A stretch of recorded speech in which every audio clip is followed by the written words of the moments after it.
Hello students, welcome into Lucent Group of Institutions online class. This is Ravi Gupta and it is the third part of the video pronoun topic.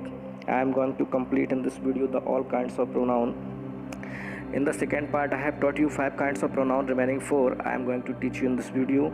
So let's start.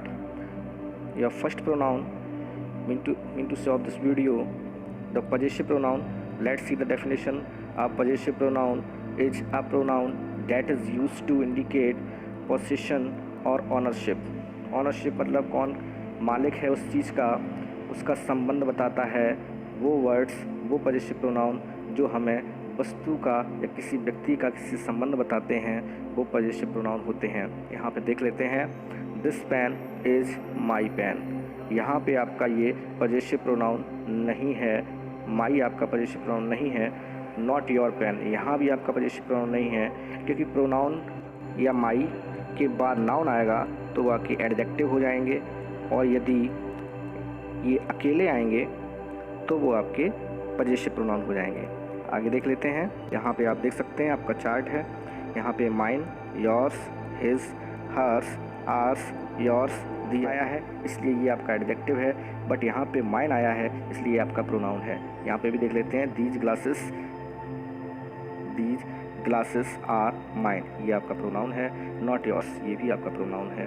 This is my brother, माई के बाद brothers book आई है, ये आपका noun है, तो ये आपका adjective है।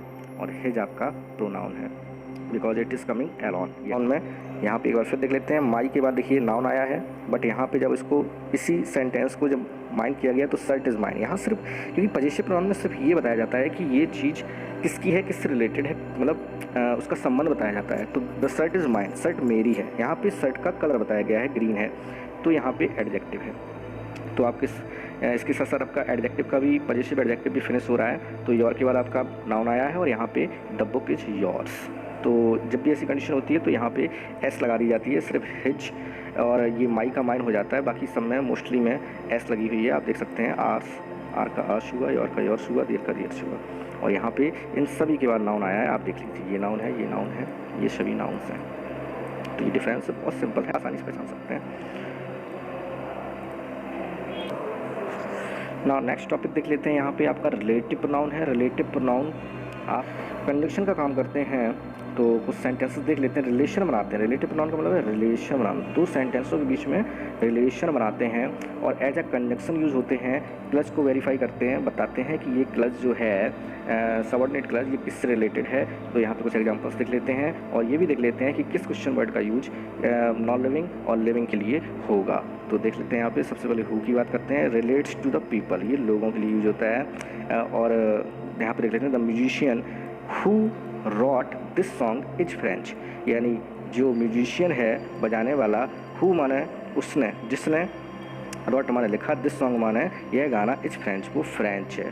तो इस तरह से जो म्यूजिशियन की जो जानकारी थी वो एज अ क्लच आपको बताई गई है कंजंक्शन का यूज करके, रिलेटिव प्रोनाउन का यूज करके। एक और डिफरेंस देख लेते हैं, जो हु है वो आपका सब्जेक्ट क्वालिफाई करता है और जो हुम है आपका वो ऑब्जेक्ट क्वालिफाई करता है। यहाँ पे आपने देखा होगा कि हु लगाने पे म्यूजिशियन की क्वालिटी, विशेषता बताई गई है कि उसने क्या गाया, क्या लिखा और वो किस लैंग्वेज में है। और यहाँ पे आप देखेंगे कि आई नो द बॉय, मैं बॉय, हुम का मतलब है जो, सिट्स माने बैठता है, नेक्स्ट टू यू, तुम्हारे बगल में।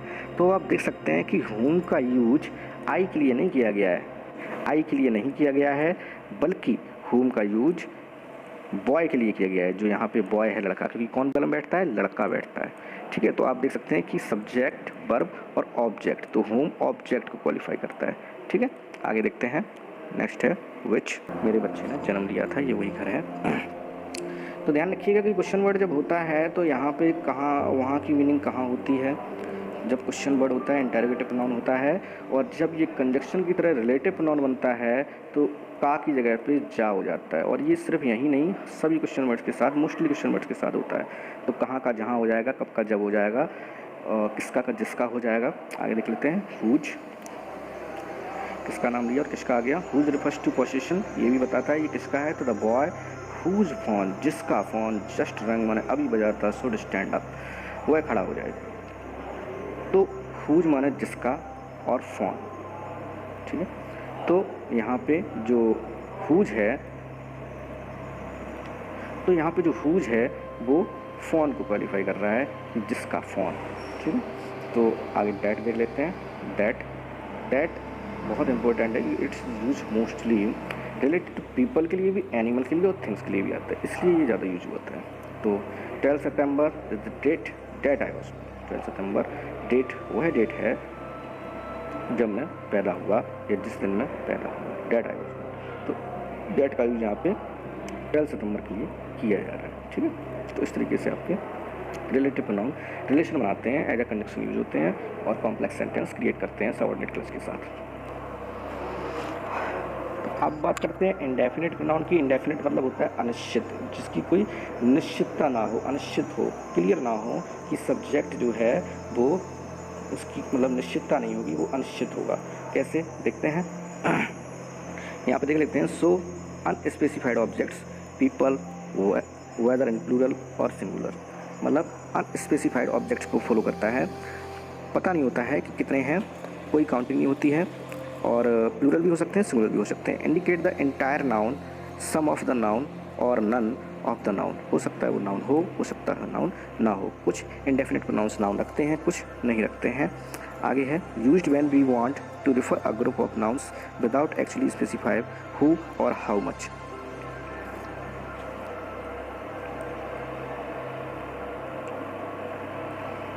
लिस्ट देख लेते हैं इंडेफिनिट प्रोनाउन की। Somebody, someone, something, somewhere, anybody, anyone, anything, anywhere, nobody, no one, nothing, nowhere, everybody, everyone, everything, everywhere, few, many, these all are your indefinite pronoun. अब देख लेते हैं यहाँ पे किस तरीके से सेंटेंसेस में यूज़ किए जाते हैं।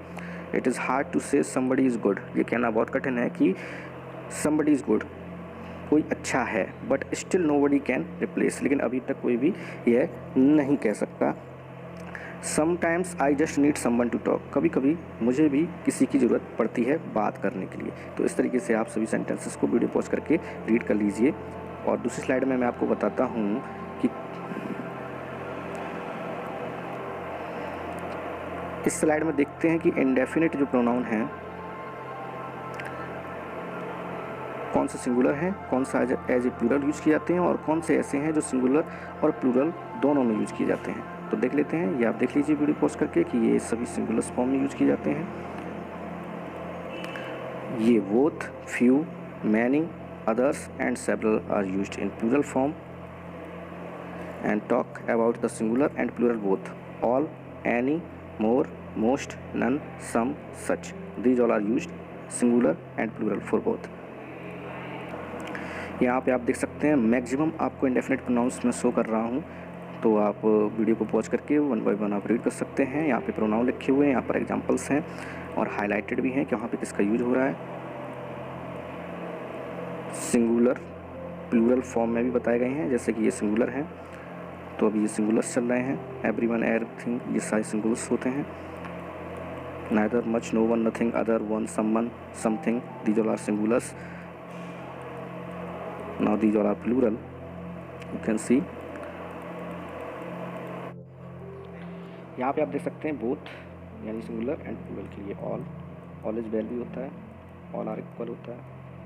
एग्जाम्पल्स आप देख सकते हैं, ठीक है। डिस्ट्रीब्यूट मतलब होता है बांटना, बांटने के लिए I need more than one person, हमें एक लोग से ज़्यादा ज़रूरत पड़ती है, तब हम आइदर, नाइदर और ईच का यूज करते हैं, यानी तीन का यूज़ किया जाता है डिस्ट्रीब्यूट प्रोनाउन में।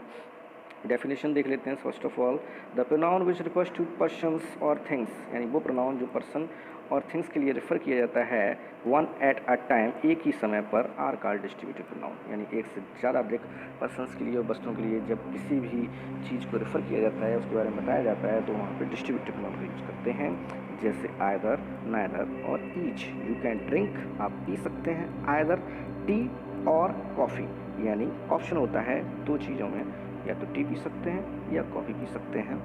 इसी तरीके से सेम लाइक दिस, नाइदर के लिए you can neither, it is the negative of either, you can neither see, ना तो आप टीवी देख सकते हैं, नॉर प्ले, ना खेल सकते हैं। Each of us brought the book, हम में से प्रत्येक ने किताब खरीदी, तो ये प्लूरल होते हैं, ध्यान रखें। Give the chocolates to each, मतलब चॉकलेट सभी को दीजिए, ये ऑर्डर दिया गया है यहाँ पे। इस तरह से आपके सभी काइंड्स खत्म होते हैं। अब मैं आपको कुछ इमेजेस देता हूँ, वीडियो को पॉज करके आप फिल करिए।